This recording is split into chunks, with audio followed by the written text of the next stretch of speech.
Welcome to அனுவின் உலகம். இன்றைக்கி நம்ம காய்கறி தோட்டத்தில் அறுவடை செய்ய போகிறோம். இந்த பக்கெட்டில் எப்படி செடி வளர்க்கணுங்கிற வீடியோ நான் ஆல்ரெடி போட்டிருக்கேன், பார்க்கலன்னா செக் பண்ணுங்கள். இன்றைக்கி நம்மளோட ஹார்வெஸ்ட்டில் என்ன வெஜிடபிள்ஸ் கிடைக்கிதுன்னு பார்க்கலாம். நீங்கள் இங்கே பார்க்குறது ப்ரூனர் சிசர்ஸ் மாதிரியே இருக்குது பாருங்கள். இதுக்கு சைடில் பட்டன் இருக்குது. மேலே அமுக்கி விட்டுட்டோம்னா லாக் ஆகிக்கிறோம், கீழே அமுக்கணும்னா நம்ம ஓப்பன் பண்ணி யூஸ் பண்ணலாம். இந்த ப்ரூனர் வச்சு நம்ம காயை கட் பண்ணுறோம். ஏன் ப்ரூனர் யூஸ் பண்ணுறோம் அப்படின்னா, செடியோட மித்த பிரான்ச்சஸ் ஸ்டெம்ஸ் எல்லாம் பாலாக்காமல் இருக்கும் நம்ம ப்ரூனரில் காயை கட் பண்ணோம்னா. கையை வச்சு நம்ம எடுக்கும் போது சில நேரம் நம்ம ஏதாவது செடியை பாலாக்கிடுவோம். அதனால தான் நம்ம ப்ரூனரை யூஸ் பண்ணுறோம். காய் எனக்கு தெரிகிறது zucchini. பாருங்கள் எவ்வளோ அழகாக நீளமாக தொங்கிட்டு இருக்குன்னு. நல்லா அதோட காம்பு கூட ரொம்ப குண்டாக இருக்குது. நம்ம அந்த zucchiniயை எடுக்கலாம். நம்ம ப்ரூனர் இருக்கிறதுனால அதை வச்சு நம்ம அழகாக கட் பண்ணி செடியை பாலாக்காமல் நம்ம காயை எடுத்துடலாம். காய் பாருங்கள் எவ்வளோ நல்ல நீளமாக பச்சை பசேல்னு ஃப்ரெஷ்ஷாக இருக்குது. அழகாக இருக்குது பார்க்குறதுக்கு.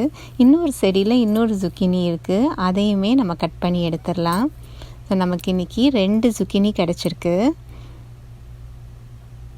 பக்கத்தில் இன்னொரு செடியிலையும் 2 zucchini தெரியுது, ஆனால் இன்னும் கொஞ்சம் வளரணும்னு நினைக்கிறேன். அதனால் நாங்கள் அதை கட் பண்ணலை இந்த தடவை. பக்கத்தில் ஆலோபினோ பெப்பர் செடி, அந்த செடியிலையுமே நிறைய மிளகா இருந்துச்சு. இந்த மிளகா எப்போ ஹார்வெஸ்ட்டுக்கு ரெடி ஆகும் அப்படின்னா, ஓரளவுக்கு குண்டாக குட்டியாக இருக்கணும். இப்போ கீழே பாருங்கள், அந்த 4 மிளகாயுமே ரெடியாக இருந்துச்சு.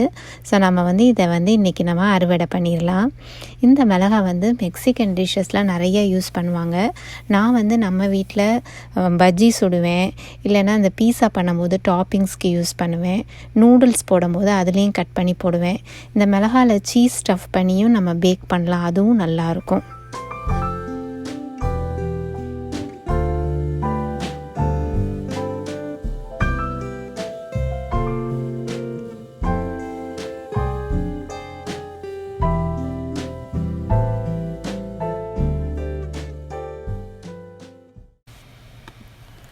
அடுத்து நீங்கள் பார்க்குறது மிளகா செடி. இந்த ஊரில் தாய் சில்லிஸ் அப்படின்னு சொல்லுவாங்க. நல்லா நம்ம ஊர் பச்சை மிளகா மாதிரியே இருக்கும், காட்டமாக இருக்கும். நான் எந்த இந்தியன் சமையலுக்கும் இந்த பச்சை மிளகா யூஸ் பண்ணுவேன். அந்த செடி ஃபுல்லாக இருந்தது பச்சை மிளகா. அன்றைக்கி நல்லா ஒரு கை அளவு கிடச்சிச்சு. எனக்கு ரொம்ப சந்தோஷமாக இருந்துச்சு.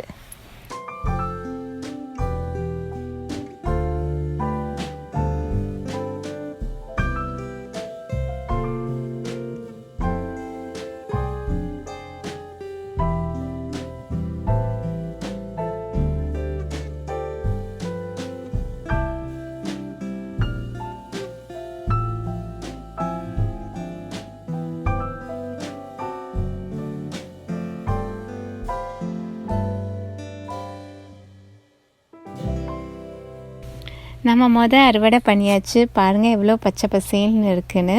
இந்த zucchiniயும் ஆலோபினோ பெப்பர் பார்த்தோன்னே பஜ்ஜி போடணுன்னு ஆசை வந்துருச்சு. ஸோ குயிக்காக நம்ம கிச்சனில் போய் பஜ்ஜியும் இன்னும் ஒரு எக்ஸ்ட்ரா அவன் யூஸ் பண்ணி ஒரு ஸ்நாக்கும் நான் உங்களுக்கு காமிக்க போகிறேன்.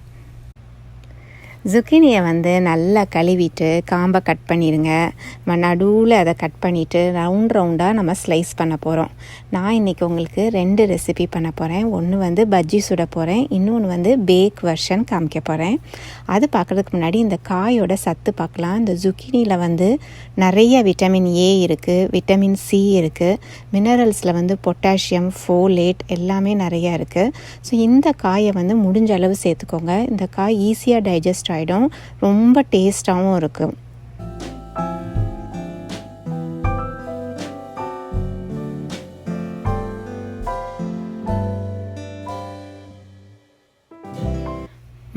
நம்ம இந்த காயை மேரினேட் பண்ணிடலாம். அதுக்கு என்னென்ன வேணும்னு பார்க்கலாம். மிளகாய் பொடி, கார்லிக் பவுடர், ஆலிவ் ஆயில் வச்சுருக்கேன், உப்பு, மிளகு பொடி, பெப்பர் பவுடர். இந்த 5 ஜாமான் இருந்தால் போதும்.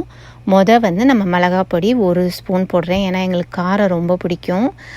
இப்போ கார்லிக் பவுடர் போடுறேன். கார்லிக் பவுடர் இல்லைன்னா நீங்கள் வெள்ளைப்பூடை கூட தட்டி போட்டுக்கலாம், இல்லை அரைச்சி அந்த பேஸ்ட்டை கூட நீங்கள் போடலாம். அப்புறம் 1 டேபிள் ஸ்பூன் ஆயில் ஊற்றிக்கோங்க. நம்ம திரும்ப அவனில் வைக்கும் போதும் கொஞ்சம் ஆயில் ஸ்ப்ரே பண்ணுவோம், பட் இப்போ ஊறுறதுக்கு 1 டேபிள் ஸ்பூன் ஆயில் ஊற்றிக்கலாம். அதோட நம்ம வந்து உப்பு தேவையான அளவு, ஆல்ரெடி காயில் வந்து கொஞ்சம் உப்புத்தன்மை இருக்கும், அதனால் பார்த்து தான் போடணும். நான் வந்து இந்த ஸ்பூனை வச்சு 1 ஸ்பூன் போட்டிருக்கேன்.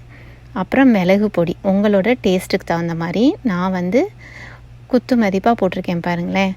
ஒரு 1/2 டேபிள் ஸ்பூன் இருக்கும் மிளகு பொடி போட்டாச்சு. இப்போ நல்லா இதை வந்து பெசரி விட்டுக்கோங்க. எல்லா காயிலையும் இந்த மசாலா படுற மாதிரி பெசரிடுங்க. நம்ம மீன் வறுவலுக்கெல்லாம் நம்ம எப்படி பெசரி வைப்போம் அதே மாதிரி நீங்கள் நல்லா இதை மிக்ஸ் பண்ணி ஒரு 5 மினிட்ஸ் ஊற வச்சுருங்க. பஜ்ஜி மாவு நான் ரெடி பண்ணிட்டேன். என்ன போட்டிருக்கேன் அப்படின்னா 1 கப்பு கடலை மாவு, 1 டேபிள் ஸ்பூன் அரிசி மாவு, 1 டீஸ்பூன் மிளகாய் பொடி, பெருங்காய பொடி கொஞ்சம், உப்புத்தூள், தண்ணி ஊற்றி நல்லா கட்டி இல்லாமல் கரைச்சி வச்சுருக்கேன். இங்கே வந்து zucchini நல்லா ஸ்லைஸ் பண்ணி பஜ்ஜிக்கு ரெடியாக இருக்குது. இந்த ஆலோபினோ பெப்பர் இருக்குது பார்த்திங்களா, அதை வந்து நல்லா நீல வாக்கில் கட் பண்ணியிருக்கேன். விதை எல்லாத்தையுமே நான் வெளியில் எடுத்துட்டேன், இல்லைன்னா வெடிக்கும் பாருங்கள். அதை ஃபுல்லாக எடுத்தாச்சு.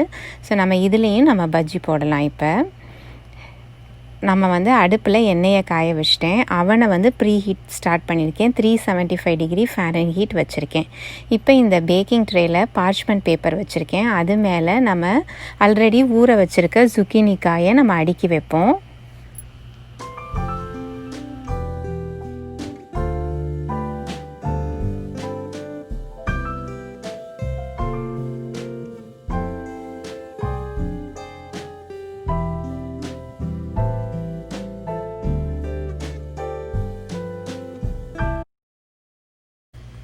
இப்போ நான் அந்த zucchiniயை அவனில் வச்சாச்சு. 375 டிகிரி ஃபாரன்ஹீட்டில் இருக்குது.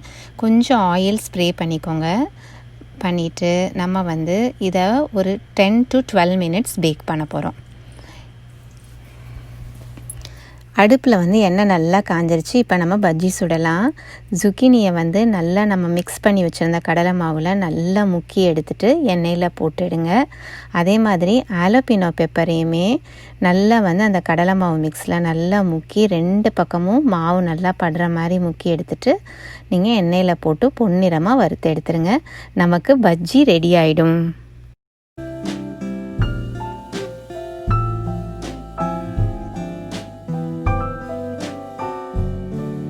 நம்ம பஜ்ஜி ரெடி ஆகிடுச்சு. zucchini பாருங்கள் நல்லா ரவுண்டாக புஃப்னு வந்திருக்கு. ஆலோபினோ பெப்பருமே நல்ல டேஸ்ட்டாக இருந்துச்சுங்க. கொஞ்சம் காட்டமாக இருக்கும், ஆனால் ருசியாக இருந்தது. இது வந்து பேக்டு வெர்ஷன் ஆஃப் zucchini. நான் வந்து 375 டிகிரி ஃபாரன்ஹீட் 12 மினிட்ஸ்க்கு அப்புறம் திருப்பி விட்டு இன்னும் ஒரு 5 மினிட்ஸ் வச்சேன். ஸோ டோட்டலாக 17 மினிட்ஸ் அவனில் இருந்தது. நீங்கள் ரொம்ப நேரம் விட்டிங்கன்னா மொறுன்னு வரும். எனக்கு கொஞ்சம் சாஃப்டாக பிடிக்கும். நீங்கள் இந்த ரெசிபி கட்டாயம் ட்ரை பண்ணுங்கள். சார் ஒரு டீ போட்டுட்டு இந்த ஸ்நாக்ஸோட நம்ம சாப்பிட்டோம்னா ஈவினிங் டைம் ரொம்ப நல்லா இருக்கும். இப்போ நம்ம தோட்டத்திலேருந்து எடுத்த காயில் சமைக்கிறது ஒரு தனி சுகம்தான். ருசியுமே ரொம்ப டேஸ்ட்டாக இருக்குது. உங்களுக்கு இந்த வீடியோ பிடிச்சிருக்குன்னு நினைக்கிறேன். உங்களை நெக்ஸ்ட் வீடியோவில் மீட் பண்ணுறேன். Until then, stay happy, enjoy your life. Bye.